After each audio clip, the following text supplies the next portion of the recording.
यतः समीहसे ततो नो अभयं कुरु शन्न कुरु प्रजाभ्यो अभयं नः पशुभ्यः। ओम शांति शांति शांति। अभी जिनका बहुत सुंदर यज्ञ को लेकर के विवेचन हम सभी सुन रहे थे, हमारे ऐसे पूज्य स्वामी प्रभुवेश जी महाराज, आर्य जगत के बहुत ही सम्मानित सुप्रतिष्ठित वैदिक महोपदेशक श्री दिनेश पथिक जी। भैया इसकी आवाज फट रही है, इसको ठीक करो। हमारे आदरणीय आचार्य श्री ऋषिराज जी, और मेरे बाद जिनका बहुत सुंदर मधुर भजनोपदेश आप सभी सुनेंगे, आदरणीय बहन अलका जी, आदरणीय प्रधान जी आज की जो सभा की अध्यक्षता कर रहे हैं, आर्य समाज गुलाबपुरा के सभी सम्मानित पदाधिकारी महानुभाव। आवाज फट रही है, बाधो आवाज को। सम्मुख समुपस्थित वंदनीय मातृशक्ति, धर्म प्रेमी सज्जनों, प्रिय बच्चों, अभी आप लोगों ने स्वामी जी को सुना जो यज्ञ को लेकर के कुछ बात आपको बता रहे हैं। आज हम लोगों की विडंबना यह है कि हम लोगों ने तो अपने शास्त्रों को पढ़ना बंद कर दिया है। अपने शास्त्रों को केवल हम लाल कपड़े में लपेट करके मंदिर में रखते हैं, बस उनको खोल करके कभी पढ़ते नहीं है। और इससे ज्यादा पता नहीं सिंधु जाति का क्या होगा कि हम लोगों ने अपने धर्म ग्रंथों को घर में रखने मात्र में ही कल्याण समझ लिया। रामायण घर में रखते हैं लोग तो कहते हैं रामायण जी घर में रखनी चाहिए, अच्छा होता, कल्याण होता है। गीता जी को घर में रखते हैं, मंदिर में लाल कपड़े में लपेट करके बोले गीता जी को जरूर रखना चाहिए, कल्याण हो जाता है, गीता जी को रखना चाहिए। महाभारत को कोई घर में नहीं रखता। लोग कहते हैं कि अगर महाभारत को घर में रखेंगे तो घर में ही महाभारत हो जाएगी। अब उनसे पूछा जाए कि भाई ठीक है, तुमने महाभारत को घर में नहीं रखी, गीता घर में है, रामायण घर में, लेकिन फिर भी रोज महाभारत घर में हो रहे हैं। क्या रामायण को घर में रखने मात्र से घर में स्वर्ग उतर के आ गया? सोचने की बात। जब हम अपने ग्रंथों को नहीं पढ़ेंगे तो कोई भी व्यक्ति हमको पागल बना करके चला जाएगा। एक व्यक्ति मुझको मिला, कहता है महाराज मैं वेद का भाष्य कर रहा हूं और आप मेरे भाष्य पर शुभकामना प्रेषित कीजिए। मैंने कहा आपकी एजुकेशन क्या है? कहता मैं एमएससी हूं। मैंने कहा संस्कृत आज कुछ पढ़ी है? बोले नहीं पढ़ी। तो मैंने कहा फिर वेद किस भाषा में है? संस्कृत में। जिस व्यक्ति ने संस्कृत की एबीसीडी नहीं जानी वो व्यक्ति वेद का भाष्य कर रहा है। अब ऐसे लोगों के हाथ में वेदों का भाष्य होगा तो वेदों के साथ में क्या करेंगे? सोचिए। एक नमूना आप लोगों ने देखा, जिस व्यक्ति को शास्त्रों की कोई नॉलेज नहीं है वो शास्त्रार्थ की बात कर रहा है। कितने शास्त्र हैं, कितने प्रमाण हैं। और विडंबना यह है, देखो हम तो सन्यासी हैं, हमको तो बाद में बोलना ही पड़ता है, लेकिन आप लोग सभी भगवान राम कृष्ण के वंशज बैठे हुए और आपके सामने कोई आपकी सबसे प्राचीन परंपरा को व्यर्थ बता रहा, मूर्खतापूर्ण बता रहा है, और आप लोग शांति से बैठे हुए हैं। आपको प्रतिकार करना चाहिए, नहीं करना चाहिए? क्या हमारे पूर्वज मूर्ख थे? हमारे दादा परदादा भगवान राम, भगवान कृष्ण, भगवान शिव, ये गौतम, कपिल, कणाद, ऋषि, पतंजलि, महर्षि दयानंद, ये सभी मूर्ख लोग थे क्या? बिना यज्ञ के भारतीय संस्कृति तो कुछ है ही नहीं, कुछ भी नहीं है भारतीय संस्कृति। हमारे 16 संस्कारों में एक भी संस्कार बिना यज्ञ के होता ही नहीं है। हर संस्कार के मूल में यज्ञ है, हर पर्व के मूल में यज्ञ है। आप किसी भी, आज हालांकि हमारे पर्वों को लेकर के अन्य अन्य कथाएं समाज में प्रचलित हो गई हैं, लेकिन आप यदि उस पर्व के मूल में जाएंगे, ग्रंथों को देखेंगे तो यज्ञ के अलावा कुछ नहीं है आपकी संस्कृति। आप जब घर बनाते हैं तो सबसे पहले यज्ञ करते हैं, और तो और जब विवाह होता है तो फेरे किसके लिए जाते हैं? बोलो, पेड़ के लिए जाते हैं क्या? ये प्रकृति प्रकृति चिल्ला रहे थे अभी महाराज कि सांसों को देखो। ये विचारधारा बड़ी घातक विचारधारा आप लोगों तक जानबूझ करके पहुंचाई जा रही है। आपके सनातन को खत्म करने की योजना है और हम लोग मौन होकर के बैठे रहते हैं।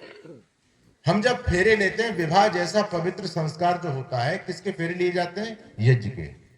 होता है कन्यादान भी इसी के सामने। पूजा है इसको कृष्ण ने, भगवान राम ने।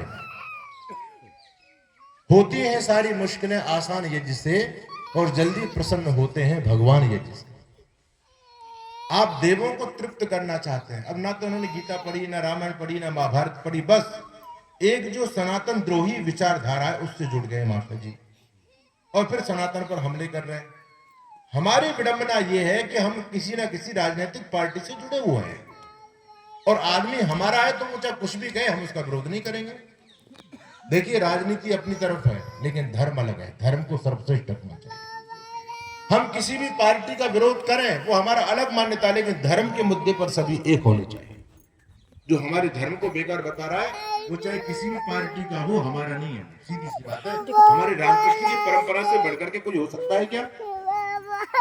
नहीं हो सकता, सीधी सी बात। तो कभी भी ऐसे जब लोग, हम लोगों ने विरोध किया, आगे से कहीं नहीं बोलेंगे, पक्की बात। तो विरोध करना चाहिए। जो भी कोई गलत बोले तत्काल उसका विरोध कीजिए। इसका वैज्ञानिक रीजन आप यदि पढ़ेंगे तो मैं तो उनको बताता। मैंने कहा था नहीं, हम कल फ्री हैं, आप बैठिए, हम था हमारे साथ। तो कहा नहीं नहीं, आप हमारे अतिथि हैं। अरे अतिथि तो कल लड़ाई करोगे क्या भाई? तो शंका समाधान, हम बैठे तो है ना, हम इसी काम के लिए दिन रात। आओ विचार विमर्श करो, करो शास्त्रार्थ। आप शास्त्रार्थ करना चाहते हैं, ये तो मतलब नहीं कि आप एक बात कह करके यहां से भाग जाए। तो एक बात को समझो, भगवान कृष्ण गीता में कहते हैं कि देवार्चन, देवताओं की पूजा करने का सबसे वैज्ञानिक कोई तरीका है तो यज्ञ ही है। और हम सभी देवताओं की पूजा करते हैं। बिना देवताओं के क्या कुछ भी नहीं है। ये प्रकृति की बात कर रहे थे विधायक जी, तो प्रकृति की पूजा किससे होगी? प्रकृति की पूजा यज्ञ से हो सकती है और किसी से हो नहीं सकती।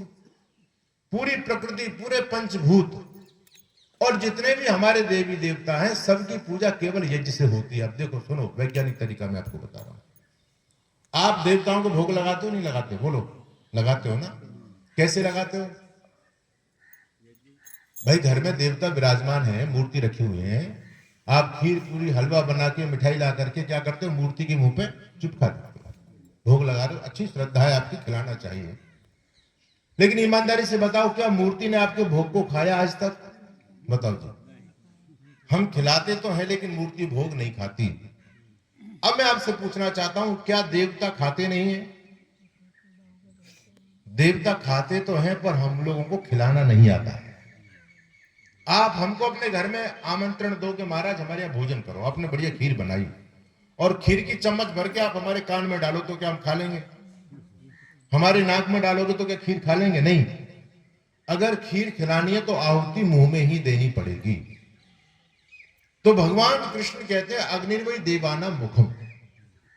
हमारे शास्त्र कहते हैं कि जितने भी देवता हैं, इन सभी देवताओं का जो मुख है वो अग्नि है। और अग्नि में आप जो आहुति डालते हैं, आपने घी डाला, सामग्री डाली, मेवा डालिए, मिष्ठान डालिए, बादाम डालिए, छुआरे डालिए। अब बाद में जब यज्ञ संपन्न हो जाए तो यज्ञ कुंड में देखना कुछ बचेगा क्या? सब कुछ भस्म हो जाता है। यह है देवताओं को खिलाने का असली तरीका। ये कोई पाखंड नहीं है। आजकल जिनको साइंटिस्ट बोलते हैं, प्राचीन काल में वो ऋषि कहे जाते थे, और ऋषि से ही रिसर्च शब्द बना है। ऐसा नहीं है महाराज अभी विज्ञान की जो दुहाई दे रहे थे, विज्ञान बहुत आगे। अरे विज्ञान आज तो कुछ नहीं है, पुराने जमाने में तो विज्ञान बहुत आगे था। जो हमारे ऋषि थे वो सारे वैज्ञानिक थे, ऋषि से रिसर्च शब्द बना है।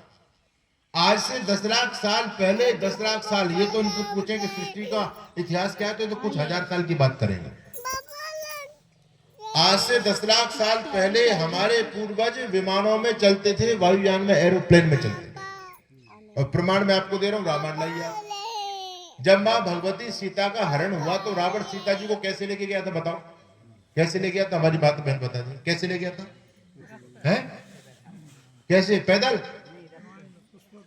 पुष्पक विमान में। अच्छा, रथ कोई ऊपर थोड़ी उठ सकता है, रथ तो जमीन में चलेगा। रामायण में उसका वर्णन है पुष्पक विमान, विमान। और आज भी विमान उड़ रहे हैं। तो बोलो, 10 लाख साल पहले देश में टेक्नोलॉजी थी या नहीं थी? भाई वायुयान में उड़ रहे थे लोग, पढ़ो देश के इतिहास को। और वो खोज करने वाले हमारे सारे ऋषि थे, और वो ऋषि यज्ञ करने वाले थे। तो हमारे ऋषि लोगों ने वो सिद्धांत हमको दिए हैं जिन पर दुनिया आज तक खोज कर रही, शोध कर रही। आज भारत के वैज्ञानिकों की शोध यज्ञ पर पड़ी, हम वीडियो देते हैं आपको। यज्ञ पॉल्यूशन नहीं कर रहा है, यज्ञ पॉल्यूशन को घटा रहा है।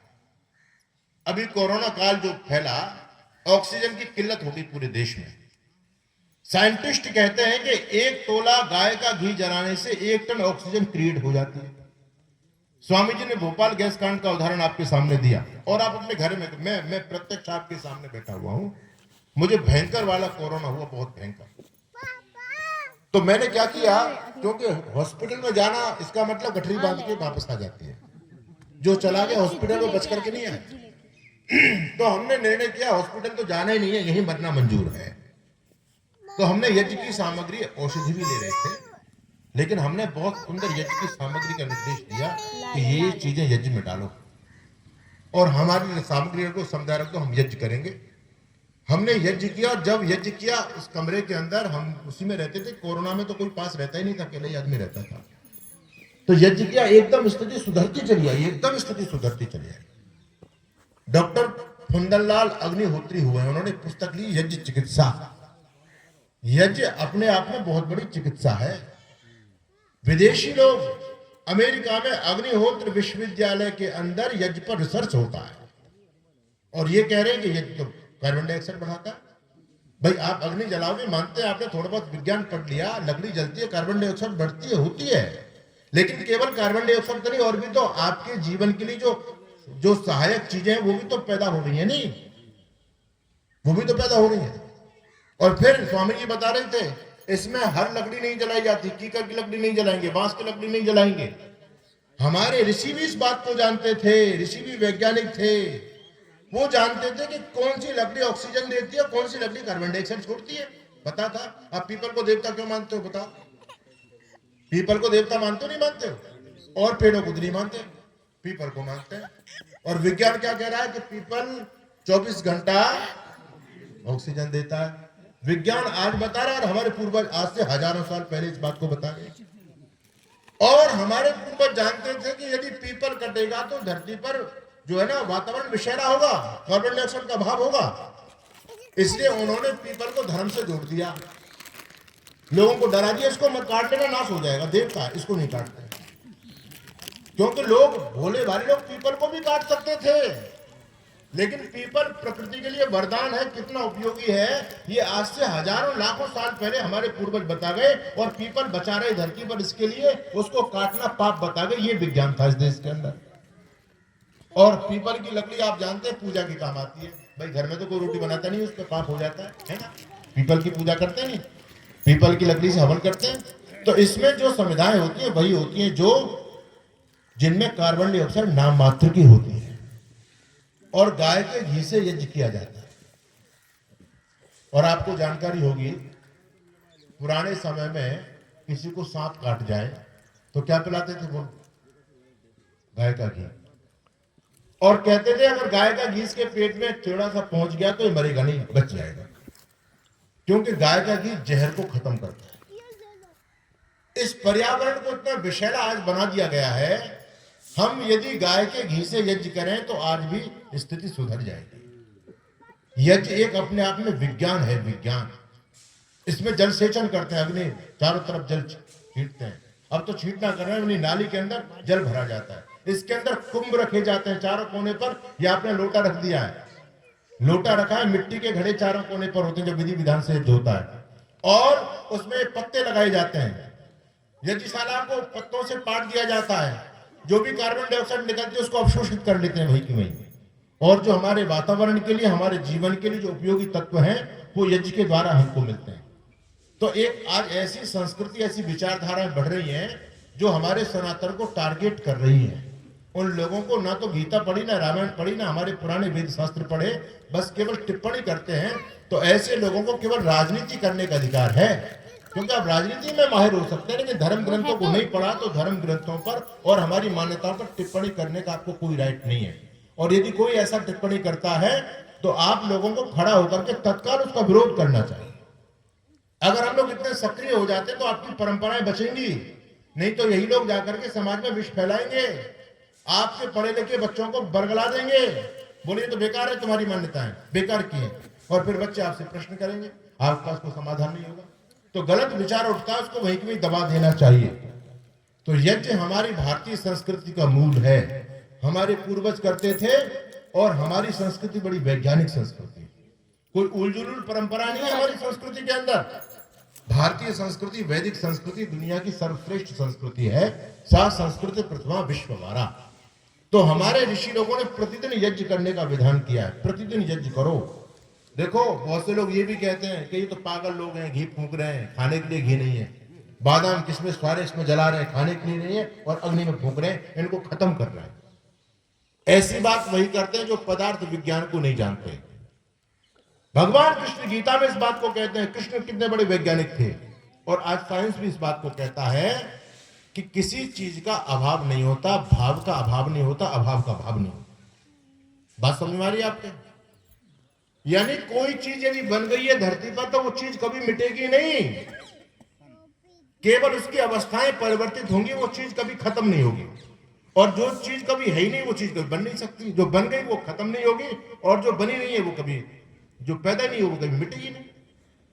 जैसे हमारा शरीर बना है तो ये खत्म हो जाएगा क्या? बोलो, खत्म होगा? अरे डर क्यों रहे, बोलो तो सही। खत्म हो जाएगा ना, मृत्यु हो जाएगी, जला देंगे ना आग में, आग में जला देंगे, खत्म हो जाएगा, नहीं होगा। लेकिन सुनो, जब कोई मर जाता है तो क्या लगता है अखबार में, वो पंच तत्व में विलीन हो गए। ये शरीर कितने तत्वों से बना है?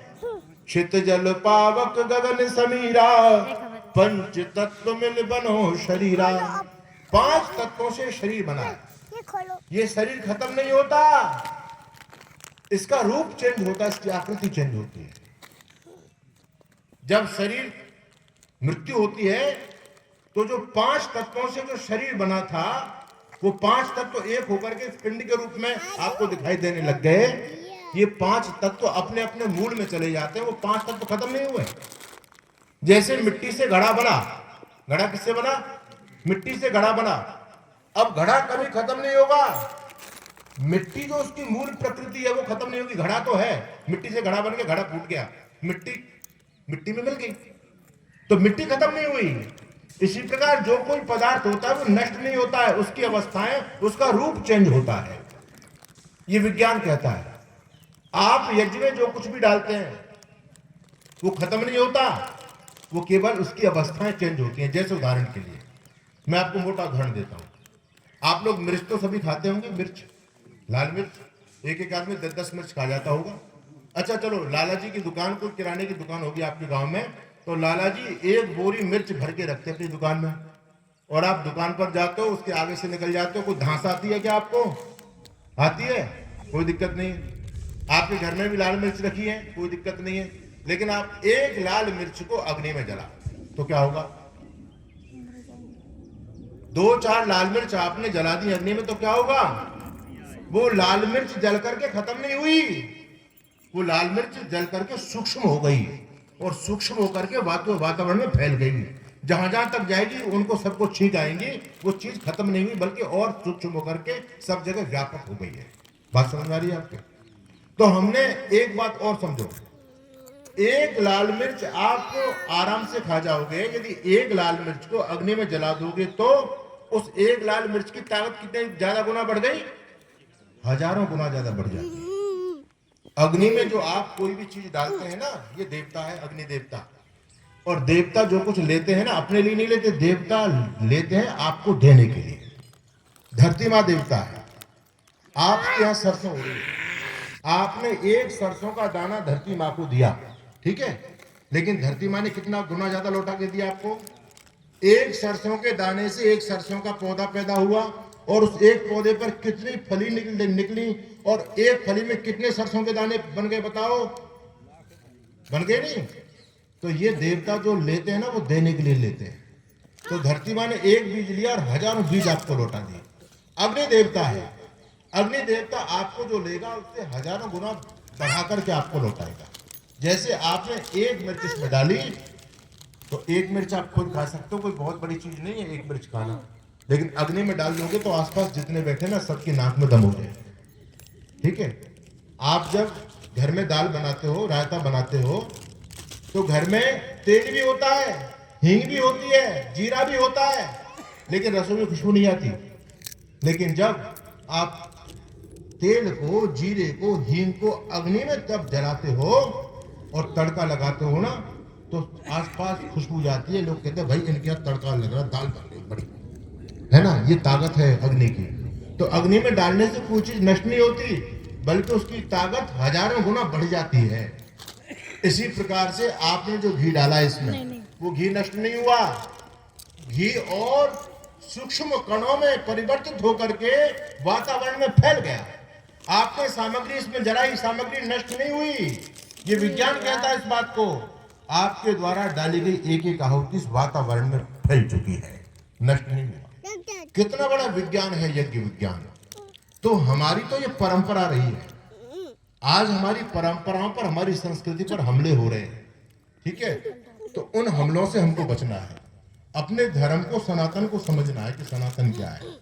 तो बंधुओं, मेरा कहने का भाव यह है कि आर्य समाज आज भी सनातन परंपराओं को जीवंत रखता है। हमारे सनातन धर्म के अंदर जो भी आडंबरों का खंडन करते हैं, अंधविश्वास का खंडन करते हैं, लेकिन जो रियल वेद की परंपरा है, जो सनातन की परंपरा है, हम उसका मंडन करते हैं। और उस पर यदि कोई खंडन करता है, उसका कोई उस पर प्रहार करता है, तो फिर हम उसका मुंहतोड़ जवाब देते हैं, और देना सबको चाहिए। ये हमारी पुरानी परंपरा है।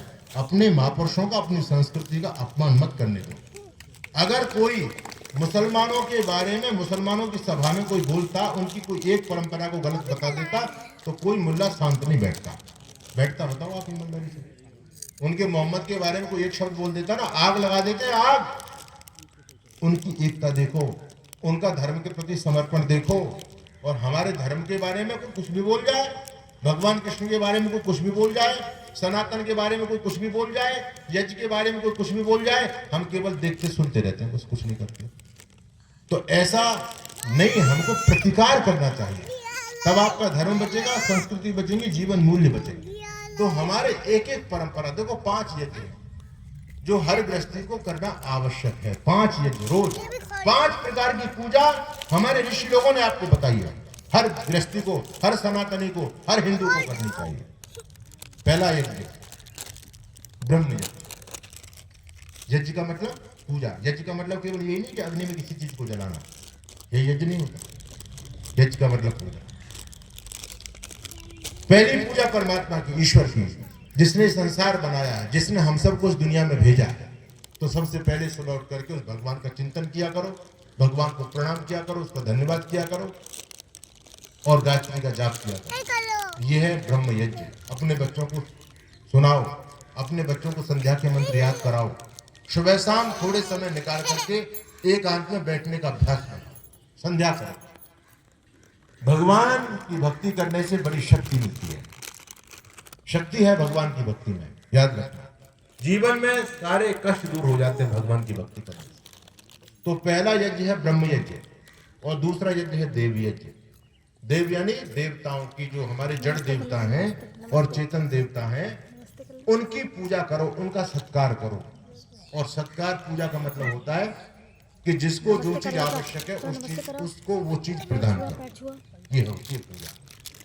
अब एक बात बताओ कि हम, अगर ये सूर्य ना हो, वायु ना हो, जल ना हो, भूतत्व ना हो, तो क्या हमारा जीवन चल सकता है?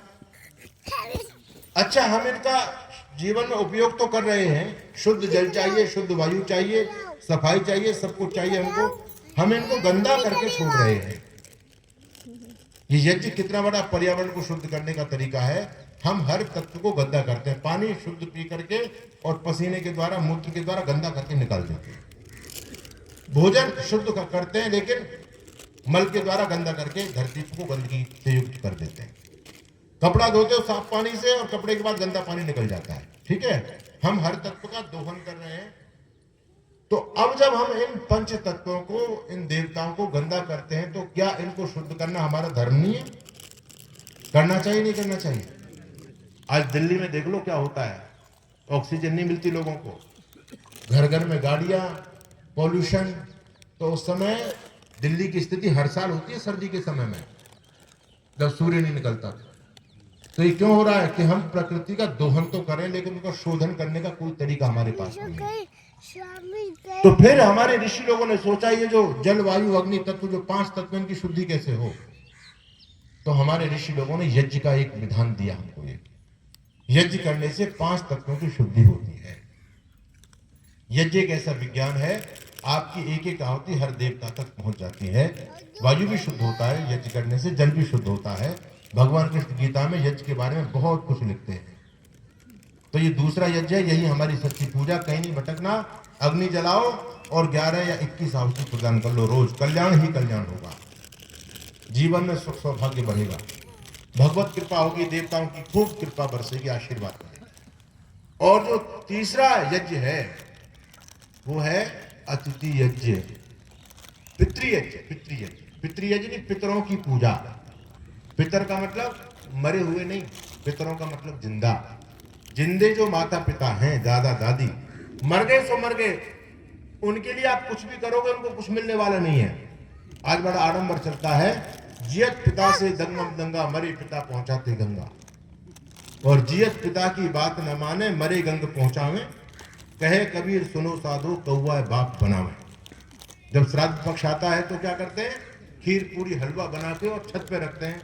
आपके यहाँ भी रखते हैं क्या श्राद्ध में? फिर किनको खिलाते हैं? कौवा को। और क्या बोलते हैं कि ये हमारे देवता हैं, देवता हैं। दादा आ गया, दादा, कौवा को दादा बना रहे हैं। क्या हमारे पूर्वजों ने ऐसा गंदा काम किया वो कौवा बनेंगे? अच्छा, कौवा अच्छा प्राणी है या गंदा प्राणी है? बोलो, गंदा है ना। और किसी दिन यदि कौवा आ जाए तो उसके लिए ऐसा गंदा शब्द प्रयोग करते हैं और उसको भगा देते हैं, है ना। और यदि वही कौवा श्राद्ध वाले दिन आ जाए तो छत पर हाथ जोड़ करके दादाजी दादाजी आ गए, उसको दादाजी बना रहे। कितनी कुप्रथाएं हिंदू जाति में चल रही है। मरने के बाद कुछ भी नहीं होना है, कुछ भी करते रहिए, तुम्हारे दादा परदादाओं को कुछ भी मिलने वाला नहीं है। वो तो बेचारे चले गए परमात्मा की व्यवस्था के अनुसार और अपने कर्म के अनुसार अपना भोग भोगेंगे। उनके नाम से तुम बाद में जो कुछ भी करते हो ना, उनको कुछ भी नहीं मिलता है। बिल्कुल सच्चाई है, बिल्कुल सच्चाई है। करते रहो, ठगते रहो लोगों के द्वारा, उनको कुछ भी नहीं मिलने वाला। लेकिन हमारे ऋषि कहते हैं श्राद्ध करो। श्राद्ध का निषेध नहीं है, लेकिन श्राद्ध मरने के बाद नहीं, श्राद्ध जीते जी करो। जिंदे लोगों का श्राद्ध करो। और जिंदे लोगों का श्राद्ध कैसे होता है? सुबह जब उठो तो आपके माता पिता, दादा दादी, सास ससुर जो है उनको प्रणाम करो पैर छू करके। बोलो आशीर्वाद देंगे नहीं देंगे? देंगे। फिर जब भोजन बनाओ फिर उनको नहलाओ, उनके कपड़े साफ करो, स्वच्छ कपड़े पहनाओ, बढ़िया भोजन उनको बनाओ, बढ़िया भोजन बना करके खिलाओ और उनको पूछो कि पिताजी आज क्या इच्छा है आपकी, क्या खाएंगे बताओ। माताजी आज क्या सब्जी बनाए? कभी पूछते हो? नहीं। अरे डुकरिया परिजन से क्या पूछते। और मरने के बाद फिर डुकरिया के नाम से वो कर रहे हैं, पाखंड कर रहे हैं। और फिर उनके पास में बैठ करके हाथ पांव दबाओ, उनकी सेवा करो। जीते जी जितनी सेवा कर लोगे उतना ही कल्याण है। मरने के बाद तो सब कुछ आडंबर है, पाखंड है, ढोंग है, कुछ भी मिलने वाला नहीं है आपको। हमारे एक सज्जन कानपुर के थे, हमको बता रहे थे कि स्वामी जी जब हम आर्य समाजी नहीं बने तो हम भी अपने पिताजी का श्राद्ध करते थे, अपने पूर्वजों का श्राद्ध करते थे। लेकिन जब आर्य समाज में गए तो हमारी बात समझ में आ गई कि भाई श्राद्ध मरने के बाद में, श्राद्ध तो जीते जी होता है। तो अब हमारे पिताजी गांव में रहते थे, हम कॉलेज में पढ़ते थे, हम और हमारी बहन। तो हमने सोचा कि अब की बार हम अपने पिताजी का श्राद्ध करेंगे। अच्छा, मैं आपके सामने बैठा हूँ, मेरे 3 बार श्राद्ध हो चुके हैं। मैं कोई मरा हुआ हूँ, जिंदा हूँ। मेरे 3 बार श्राद्ध कर दिए। लखनऊ में एक आर्य समाज है, वो हर साल श्राद्ध करती है विद्वानों का, तो हम जाते हैं, वो बढ़िया श्राद्ध करती है। तो उन्होंने सोचा कि पिताजी का श्राद्ध करेंगे। तो शनिवार रविवार की छुट्टी थी, शनिवार के दिन साइकिल पर दोनों भाई बहन पहुंचे गांव में। और पिताजी ने कहा भैया अभी तो तुम गए, अब कैसे आ गए पढ़ाई छोड़ करके? उन्होंने कहा पिताजी हम आपका श्राद्ध करने आए। पिताजी को आया गुस्सा, बोले उल्लू के पट्टे, मैं कोई मर गया जो तुम मेरा श्राद्ध करोगे? अभी से जीते जी श्राद्ध करोगे मेरा? तुम कैसी बात कर रहे हो तुम लोग, पागल हो गए हो क्या? उन्होंने कहा नहीं पिताजी जीते जी श्राद्ध होता है, मरने के बाद नहीं होता। अब पिताजी पुराने जमाने के आदमी, भाई गलत बात, किसने तुझको भर दिया? नास्तिक हो गया, गलत बात कर रहा है। आखिर कोई बात नहीं, पिताजी समझने वाले नहीं थे। सुबह जब पिताजी उठे तो पिताजी के पैर छुए। पिताजी से पूछा पिताजी क्या कैसा पानी लोगे, ठंडा या गर्म या चाय, क्या बनाए? पिताजी को बोले चाय ले आओ, चाय बना के। पिताजी फ्रेश होकर के आए, पिताजी को नहलाया बढ़िया रगड़ रगड़ करके, और उनके जो पुराने चीथड़े थे सब उतार दिए, नए कपड़े पहनाए बढ़िया। फिर पूछा पिताजी ये बताओ नाश्ते में क्या लोगे? पिताजी ने बता दिया भैया आज तो हलवा बना दो। हलवा बनाई, चाय बनाई, बड़े बनाए, बढ़िया नाश्ता करा दिया। फिर पूछा पिताजी ठीक है अब भोजन का बताओ, दोपहर में भोजन क्या करोगे? पिताजी ने अपनी इच्छा की बता दी। फिर शाम को उनको जाना था, तो फिर पिताजी से पूछा पिताजी शाम का भोजन बताओ क्या करोगे? तो पिताजी ने जो भोजन बताया वो भोजन कराया, और फिर पिताजी के पैर छू करके 101 रुपया दक्षिणा चरणों में रख करके जब चलने लगे, तो पिताजी बोले अरे सुन सुन, अरे राम ने बात सुन। बोले हाँ जी पिताजी क्या बात? बोले यही श्राद्ध होता है? बोले हाँ यही तो श्राद्ध है, और क्या है? पिताजी बोले बेटा ऐसा श्राद्ध तो महीने में तू कई बार कर जाया कर बेटा। अच्छा बोलो आप लोगों को कौन सा श्राद्ध अच्छा लगेगा? यही वाला अच्छा लगेगा? नहीं लगेगा है? मरने के बाद कुछ नहीं है, जीते जी। आज फादर्स डे, मदर्स डे, क्या बीमारी चल गई समाज में। साल में एक दिन माता के पैर छूने, बोल फादर्स डे, पिता। अरे रोज का काम है ये, रोज करो, बड़े लोगों की सेवा करो, उनका आशीर्वाद प्रदान करो, ये है पितृयज्ञ। और चौथा है बलि वैष्णो देवी यज्ञ। बलि का मतलब काटना नहीं है, बलि का मतलब होता भाग निकालना। दुनिया में हम ही मेहनत करते हैं, है ना, बाकी पशु पक्षी इनके कोई खेती नहीं होती। इनके लिए भी अपने अन्न में से, अपनी आय में से कुछ भाग इनके लिए भी निकालना। गाय के लिए रोटी देना, है ना, गौशाला में चंदा देना, और जो धर्म के काम चल रहे हैं, कुत्तों को, बिल्लियों को, इनके कोई व्यापार थोड़ी चलते बेचारे, हमारे आश्रय की तो है। पक्षियों को दाना देना, पानी पिलाना, ये बलि वैष्णो देवी यज्ञ है, ये भी रोज करना चाहिए। और अंतिम यज्ञ अतिथि यज्ञ। जब कोई घर पर विद्वान, मनीषी, चिंतक, उपदेशक, सन्यासी आ जाएं, तो उनकी सेवा करो, ठीक है, भोजन कराओ, वस्त्र दो, धन दो, जो भी आपका सामर्थ्य है उस प्रकार से उनकी सेवा शुश्रूषा करनी चाहिए। ये 5 काम हर हिंदू को रोज करने का गीता में विधान लिखा है। ये आपका यज्ञ है, ये आपकी प्रतिदिन की पूजा है। तो मैं ज्यादा ना कहते, तो बहन जी आ गई, आप उनका कार्यक्रम सुनेंगे। शेष चर्चा हम आगामी सत्र में करेंगे। आप